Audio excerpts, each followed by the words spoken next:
So away, and Gowa is moving very steadily at this stage. Hi, I'm Otis Gowa. I'm from Brisbane, originally from Cairns.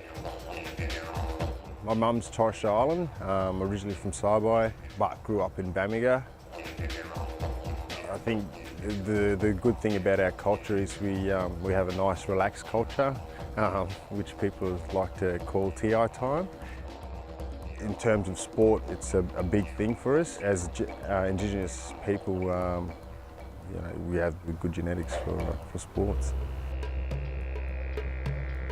In 2006, I was diagnosed with Hodgkin's lymphoma, where it was a tumour in the lymph node gland. And then obviously the process after that, I had 6 cycles of chemotherapy and 2 weeks of radiation. I think just trying to get through that was probably a big achievement myself, and then coming out the other side and trying to track and field at the same time made me become a stronger, better person.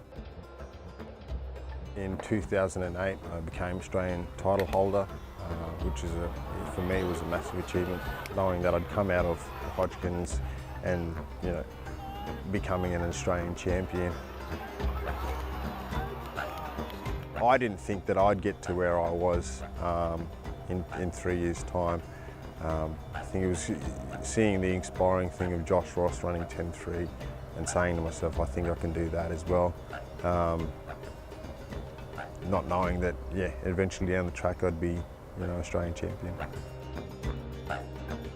I moved from Brisbane to go to Melbourne and spent 2 years in Melbourne trying to further my career in track and field, where I ran into a strings of injury.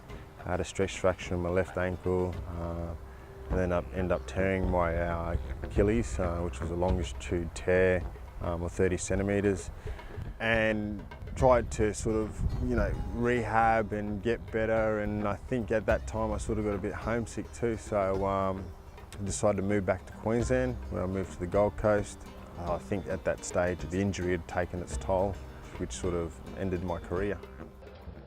I worked for the AFL for a number of years, 6 years, travelling through the Aboriginal communities, which was quite an enjoyment process, working with Rick Hanlon and Del Leifel. If Athletics Australia had an involvement with trying to have more engagement with Indigenous communities, such as far north Queensland, the Torres Strait Islands as well. I think that'd be something that I'd like to have an involvement in, and telling them my story and how they can get to where they are by doing what I did. I don't think there'll ever be a comeback, but I've been offered to do a number of sports, but I don't think there'll ever be a comeback for track and field.